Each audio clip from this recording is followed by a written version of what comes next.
Bueno, el cuento es que este cabro, antes de terminar tercero medio, se va a Estados Unidos. Y en Estados Unidos estuvo viviendo como un año y vivió con una familia. Según él, esta familia era los von Son de Liechtenstein. Y que por eso cuando vuelve a Chile se cambia el nombre. Y se cambia el nombre básicamente porque él lo que quería comenzar a hacer era hacer una carrera un poquito más elevada. Quería generar una fundación y de trabajarla por todas partes de Chile. De hecho, se reunió con muchos empresarios chilenos y con mucha autoridad chilena, que son las imágenes que ustedes están viendo ahora en televisión. Y este gallo de verdad comenzó a hacerse la imagen, pero olvidó el pardo. Se comenzó a presentar como el von Son de Liechtenstein. Ojo que el von Son tiene la gracia de que en alemán significa como proveniente de. Y cuando tú le pones el proveniente de más el apellido o el otro nombre que sea Liechtenstein, tú le dabas a entender a la gente que pertenece a esa casa real. No es que él dice hoy en día, yo nunca dije que yo pertenecía a la casa, no, lo que pasa es que como él lo armó en su partida de nacimiento, en su modificación de nombre, quiere y da a entender de que él pertenece a la casa Liechtenstein. Y es así como fue invitado a muchísimas fiestas y a muchísimas cosas, porque todo el mundo juraba de guata que este cabro, que apenas chapurreaba el inglés, que bueno, chapurreaba bien el inglés, era casi de la casa Liechtenstein, donde justamente se habla alemán y no tienen nada de gringos, por si acaso. ¿Qué me decís? Pero además, este tipo como que cultivaba el look real. Porque se ve más grande, pero tenía 33, 34 años, era muy joven. Pero se vestía como el príncipe Carlos, o sea, el pañuelo. Oye, pero eso no lo podéis culpar, pero no lo podéis culpar porque tiene una buena corbata, una buena camisa, el tipo se viste bien, no como yo que soy picante que ando con polera, ¿no? Este gallo. Claro, pullover nomás, pullover nomás. Ya, pero no lo podemos juzgar por eso, pues sí. Oye, si la grande que se mandó este gallo fue el nombre picante que se puso. Eso, con ese 5 nombres, más encima un apellido inventado de donde no sé dónde, ya ahí se le fue aparte de los cabros de la San Sebastián, donde estudió Derecho, donde egresó como abogado, todos decían, no, ese está más levantado y ni lo pescaban justamente porque no. Se notaba que el tipo se las daba pero que no era nadie, era un piojo resucitado. Pues entonces la verdad es que. Pero él efectivamente en Chile, porque a mí me tocó también reportear su historia cuando trabajaba en el matinal de TN, y dio la coincidencia de que por lo menos 4 personas de mi círculo de amigos habían participado en unas fiestas que organizaba Miguel en el Hotel W, que para la gente que no sabe, es un hotel carísimo. Organizar una fiesta ahí es muy, muy cara. Y Miguel acostumbraba a hacer distintas celebraciones en el lugar, a donde llegaba con el vestuario que explicaba Eduardo, que llegaba a bordo de un Mercedes-Benz que entiendo que arrendaba especialmente para esas fiestas y para llegar a bordo de ese automóvil, y se rajaba con todo y se presentaba delante de esas personas como un príncipe. Entonces, no era solamente que aparentaba hacerlo, sino que él aseguraba hacerlo. Y como el resto, a cambio de comprarle esta mentira, tenía todo gratis y tenía posibilidad de acceder a este tipo de fiestas, la verdad es que todos hacían vista gorda y se le olvidaba si es que era una mentira o no lo que le estaba diciendo. Cambia la cosa. Ahora, no, sí, el personaje metía la vendía. Juli. Claro, la vendía, pero dar una fiesta en el W, arrendar un Mercedes-Benz. Me acuerdo que él tenía un departamento en Las Tarrias, en donde además tenía una bandera de Liechtenstein. Sí, claro. Como diciendo casi que era el consulado. Sí. ¿Se acuerdan? ¿De dónde sacaban la plata, Hugo, para mantener todo esto? No, lo que pasa es que él lo que supuestamente vendía, primero era abogado, y como abogado puede haber tenido los recursos que quiera el hombre, partamos de esa base, pero la realidad es que trabajaba una fundación supuestamente para acabar con la violencia, para erradicar la violencia, y a través de esta fundación era que le metía en definitiva... le vendía le vendía esta idea de apóyennos, y seguramente tuvo más de algún patrocinador, más de alguna entidad pública y privada creyó en este proyecto, que ojo, el proyecto puede haber sido muy bueno. Si el problema, por eso te digo, él no cometió ningún delito, a él no se le busca por ningún delito en Chile. El único gran problema que tenía mi amigo Pardo es que se cambian los apellidos y se jura la realeza, pero eso hoy en día en Chile no es delito. Pero es un problema de personalidad también, de querer ser alguien que no lo eres desde muy chiquitito. Quienes lo describen desde niño dicen que él siempre se diferenció porque en vez de jugar a la escondida o a la pelota, jugaba a juegos de mesa, jugaba a ser príncipe, hasta que lo logró. Y finalmente, cuando por ejemplo estaba en la universidad, llegaba a los ramos de Derecho y llegaba con su maletín de cuero, dejando el deportivo afuera. O sea, antes incluso de cambiarse el apellido, él ya vivía un cuento de hadas al más puro estilo del príncipe. acuérdate que el abuelo cuando se gana esta plata, estamos hablando de los años 90, 300 millones de pesos, son casi 1.000 millones de hoy en día. Y imagínate el abuelo, gente de campo, lo primero que hace es intentar ayudar al hijo a su nieto. Claro. Y lo que hace es meterlo en el mejor colegio, pagarle lo mejor que puede y le comienza a arreglar una vida que él no tenía. Pero y le genera una vida que él no tenía. Y tal vez ahí le pueda haber algo que va medio patinando al hombre. Oye, Claudio, Claro, o empezó sea, a hablar de plebeyo. Hugo, tú que conociste personas que habían ido a sus fiestas, ¿les dio finalmente todo este castillo de naipe que hemos escuchado este último tiempo? ¿Le dio algún beneficio? Porque finalmente cuando esto se destapa, él como que prácticamente desaparece. No supimos más de él. Entonces, finalmente, era solo, además de ser solo una apariencia, pero le trajo beneficio, por ejemplo, era más considerado en las embajadas, o le trajo algún tipo de trabajo de que ganara millones de pesos, o nada. Bueno, él estaba trabajando en esta fundación, que es la Fundación Sin Odio, que es la que ha comentado Claudio. Y obviamente el círculo de gente que necesitaba inversiones para esa fundación lo conseguía a través de estas fiestas que organizaba. Claro. No solamente fiestas, y lo que yo decía de que se rajaba con la comida, con el lugar y con el trago. En algunos casos incluso hubo invitaciones a viajar fuera de Chile. Hubo una fiesta que él organizó en Río de Janeiro, en donde todavía hay fotografías que están dando vuelta. En donde invitaba a grupos de personas. Los beneficios probablemente tenían que ver con el acercarse a estas personas que podían invertir en su fundación, rodearse de un círculo que él siempre deseó rodearse y también conseguir uno que otro favor amoroso diciendo quién era. Tanto ahí, pero... Dale, me gustó. Eso buena la cosa. Eso no lo sabía. Lo que pasa es que alguna de las invitaciones que yo te digo que él hizo a Río de Janeiro precisamente tenía que ver con a las chiquillas les decía soy príncipe amorosas. Déjalo que hable, Claudio. Juli. Espérate, tranquilo. Quiero saber más detalles de lo que reportó Hugo en esa época, porque a mí me llamó la atención la cantidad de gente que quedó dolida y decepcionada con este príncipe. Mucha gente a mí me escribió, incluso famosos que lo conocieron y se sintieron muy engañados por este hombre.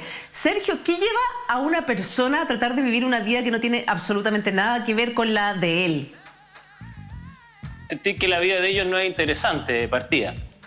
Ahora bien, aquí hay dos elementos que son distintos que creo que tenemos que considerar. El primero es de que la mayoría de estos personajes tienen algún elemento antisocial. ¿A qué me refiero con antisocial? Que han roto reglas y que han mentido y que han utilizado gente. Entonces, ahora comparto con Claudio de que quizás en este caso no hay ningún delito por nuestra legislación, pero hay mentiras y hay una serie de engaños. Ahora, ¿por qué una persona hace esto? Una de las teorías de un psicólogo americano de apellido Mahoney es que a veces las personas encuentran tan aburrido su forma de ser, su self, que inventan un segundo, que es atractivo, que es poderoso, y muchas veces esas personas imitan modelos, gente que ellos podrían considerar interesante. Quizás en su juventud él descubrió de que los príncipes y las princesas eran genial, quizás vio Sisi la emperatriz, que es una película antigua que quizás algunos no conocen, y quizás quería sentirse el emperador de Austria, una cosa así. Entonces, empieza a ocurrir que este segundo self, esta máscara, es mucho más atractivo para el resto y para mí. Me da cierto poder también, me da cierto estatus. Entonces, hay pero personas es algo que se construye con el tiempo, Sergio. No es de un día para otro que se levanta y dice, hoy día soy príncipe. Claro. O sea, en casos extremos sí. De hecho, pensemos en la biografía de Adolf Hitler. Adolf Hitler había perdido la vista. Un psicólogo le ayudó a recuperar la vista que la había perdido a través de un fenómeno histérico, psicológico. Y él, cuando la recupera, se siente el iluminado de Alemania que tiene que llevarlo a la salvación. Eso fue en la Primera Guerra Mundial, mucho antes de todo lo que tuvo que suceder. Entonces, una persona puede tener esta especie de delirio no mesiánico, pero en esa onda. Ahora, otro problema es el siguiente. La mayoría de estas personas tiene un elemento asociado al narcisismo, que tiene una imagen tan elevada de sí mismo que ellos tienen que tratar de ponerle ficha a esta imagen y van a eliminar cualquier persona que ponga en juego esta imagen grandiosa de sí mismo. Entonces crean esta vida de alguna manera que es el reflejo de lo que ellos quisieran, pero lo que ellos no son, y lamentablemente fíjense que todos buscan estatus, buscan poder, y finalmente todos también hacen algo que me parece delictual, aunque no sea tipificado en el delito chileno, que es que juegan con la confianza de la gente. Todos los estafadores se muestran excelentes, poderosos, millonarios, hermosos y amigos de gente importante para atraer a personas que dicen, me encantaría estar cerca tuyo, me encantaría invertir contigo, como en el caso de Garay, muchas personas fueron estafadas por eso, y dan su confianza a estas personas porque sienten de que ellos ganan al estar hasta esta figura de poder. Entonces, esto le llamaban a los norteamericanos los con artists, que son los artistas de la confianza. Yo juego con tu confianza y te extraigo algo. Ahí hay dinero, un buen punto. poder sexual, etcétera. Mira, hay un punto que me gustaría tocar con Claudio, porque tú dijiste, estas personas de alguna manera como que estafan la confianza de los entornos. En este caso, aquí en Chile la ley, eso no lo tipifica de ninguna manera, Claudio. O sea, tú puedes hacer creer a otro que eres algo que no eres, pero la ley dice, bueno, el otro fue el Gil que se lo creyó un poco. Estos tipos que iban a la fiesta, al W, que nos contaba Hugo, todo eso no es parte de una gran estafa, aunque solo sea imagen. Para que hables de estafa se tienen que dar los elementos típicos del delito, y para eso la doctrina lo ha desarrollado. Y uno de esos elementos es el generar en el otro una convicción de un cierto error. Por ejemplo, pásame tu dinero porque yo soy un respetable príncipe de una casa europea. Pero para que se configure el delito tengo que generar esta disposición patrimonial. Si no genero ninguna disposición patrimonial y solamente me presento como un lindo príncipe de una casa real europea y no genero ningún perjuicio, no hay delito. Por lo tanto, el hecho que yo te diga a ti, oye Eduardo, ¿sabes que sí? La verdad es que yo no soy Roja. La verdad es que yo soy el príncipe de Hamburgo. Es que me cambié el apellido para estar con los plebeyos y poder moverme normalmente con ustedes, ¿cachai? Eso no es ningún delito. Allá tú si me quieres creer o no, efectivamente, puede alterar el tema de las confianzas, puede tener algún efecto psicológico tal vez adverso, pero por lo menos desde el punto de vista de análisis del derecho, la verdad es que ese tipo de cosas no involucra o no va a generar ningún tipo de problemas desde el punto de vista penal. Claro. Desde el punto de vista civil, contractual, podría generar alguna que otra cosita, pero la verdad es que en principio, por eso te digo, este gallo, aparte de loco para mí y de andar poniéndose nombres tontos, no es delincuente, no es delincuente de verdad. Pero Claudio, salvo que haya logrado emboscar a alguien. Pero Claudio, en el fondo tú hablas ya de un delito propiamente tal que tenga que enfrentarse a la justicia. Pero es que finalmente, pero ellos también lo que no tienen es criterio y están dispuestos hasta vender hasta su propia madre, hasta su entorno más cercano para poder seguir con esta mentira adelante. Porque al final terminan involucrando hasta el entorno más íntimo. Entonces finalmente, y hay una pregunta para Sergio, ¿en qué momento ellos, porque como que se distancian de la realidad y ellos finalmente se creen quienes se han inventado? Entonces, en algún momento, ¿cómo ellos aterrizan de nuevo que él es Miguel Pardo y que la verdad es que es del sur de Chile, que no tiene ningún vínculo con las casas reales? Entonces, ¿en algún momento ellos reaccionan o no? Que aquí hay dos figuras psiquiátricas diferentes o psicopatológicas. Una que se llama el síndrome de Munchausen, que tiene que ver un poco con esta casa real. La pseudología fantástica o la mitomanía es contar una serie de historias fantásticas que nunca ocurrieron y vienen de este varón que contaba que había ido a la luna, que había luchado en Rusia cuando no había pasado eso, que había visto elefantes de 3 metros, anda a saber. Entonces, ese tipo de persona es un mentiroso patológico que miente para sentirse mejor consigo mismo y dar una mejor imagen al resto. Y a veces acepta las mentiras, pero una vez que es descubierto y pasa un tiempo, vuelve a mentir. Es súper triste verlo en terapia, ese tipo de cosas. Ahora, otro personaje, que es el que normalmente podemos estar viendo, tiene conciencia de sus mentiras y las utiliza para manipular a otros. Y ahí estamos frente al estafador, que tiene rasgos más psicopáticos, ¿entiendes? Son personas que no tienen remordimiento con utilizarte como un objeto, te manipulan para conseguir lo que ellos quieren, y además de eso, son personas de que tienen una imagen inflada de sí mismos. Entonces, esos son los que son muy aptos para la mentira, porque son como les llamaba un norteamericano, Robert Hare, creo que se llama, no lo pronunció bien, son serpientes de cuello y corbata. Son personas que muestran una imagen titulada de sí mismos para poder robarte, para poder utilizarte. Entonces esas personas saben que están mintiendo, tienen completa conciencia. El problema es de que ellos lo hacen para conseguir algo de ti que tú no tienes el mismo sistema operativo de no tener remordimiento frente a las mentiras. La mayoría de las personas nos sentimos mal mintiendo. Estas personas que son fisiológicamente, neurológicamente distintas, les da lo mismo mentir para conseguir cualquier cosa que ellos quieran. Oye, ahí me gustaría Sergio, meterle un poquito porque revisando una foto. Dale, Juli. Claudio, un segundo. Del departamento precisamente que él tenía estas banderas puestas en pleno Ismael Valdés Vergara, las banderas no estaban adentro de su casa, las tenía afuera para que la gente que pasara por ahí la estamos viendo, supiese que ahí vivía un príncipe. Es como si fuese la embajada de Liechtenstein en nuestro país. Esto estaba en pleno Ismael Valdés Vergara. Uno lo puede buscar todavía en Google Street, se pueden ver. Y llamaba mucho la atención, o sea, inventó un cuento muy fuerte y poco a poco los amigos, los cercanos empezaron a ver cosas y situaciones medio extrañas que le llamó la atención. Hubo amigos de ellos que en algún momento él inventó cosas y dejaron de ser amigos, empezaron a ver estas banderas. Ahí, Hugo, tú tienes más antecedentes respecto a cómo se le fue cayendo la mentira y por lo cual él termina yéndose de Chile.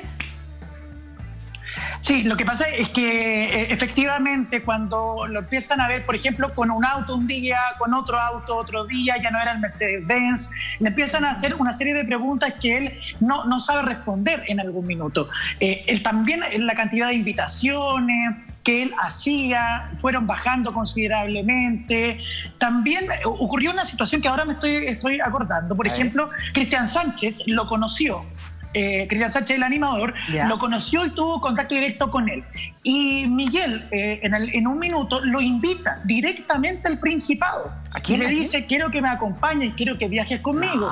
Y Cristian reconoció que en ese minuto le había comprado todo, porque si bien ostentaba de sus lujos y de su categoría de príncipe, lo cierto es que lo hacía de una manera tan convincente que él incluso contó que había conversado con Diana, en ese entonces tenía el tiempo para poder hacerlo, y pensó seriamente en viajar hasta el Principado, al cual lo estaban invitando.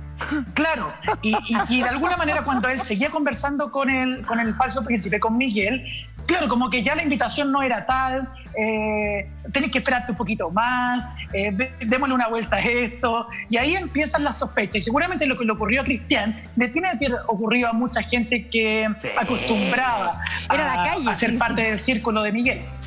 Tremendo. Hugo, oye, pero te pasaste la historia de este gallo. ¿No será, pregunta, el momento inocente, no será, Hugo, querido, que esto partió como una pequeña chiva, esas chivas como que al pasar, como que no, ¿cómo te digo? No, bien. Y de ahí empieza una mentira y este tipo termina poniendo banderas. Va creciendo. Va creciendo. Es como una película. Ahora soy príncipe. Y terminó siendo de Liechtenstein. A mí me da la impresión, claro, Eduardo, me da la impresión de que esto estaba como fríamente calculado. Y yo creo que él como que identificaba perfectamente también la cultura del chileno, aspiracional, con ganas de creerse más de lo que somos, y aprovechó, fíjense, él aprovecha de alguna manera lo corrompida que está nuestra sociedad en algún punto para convertir a este personaje, porque este personaje en el fondo se alimentaba de toda la gente que lo rodeaba. Claro. Por sí solo no funcionaba. Funcionaba en la medida en que nosotros, o la gente que se acercaba a él, quería creerle, le quería comprar el cuento que él estaba vendiendo. Por lo tanto, yo creo que él es mucho más inteligente y el personaje lo sigue manteniendo hasta el final, porque él dio una declaración después de que salieron estas notas en la prensa, después de que un diario español devela esta realidad, porque ahí parte todo, y él insiste en decir de que no es un estafador, de que es su apellido real, que todos sus documentos legales tienen estipulado que su apellido es Liechtenstein y no Pardo, que todo lo que han dicho es cierto y que se ha visto envuelto en una red de mentiras que ha intentado perjudicar su trabajo como filántropo en la Fundación Sin Odio, que es la fundación que él lidera. Y eso lo sigue manteniendo hasta el día de hoy.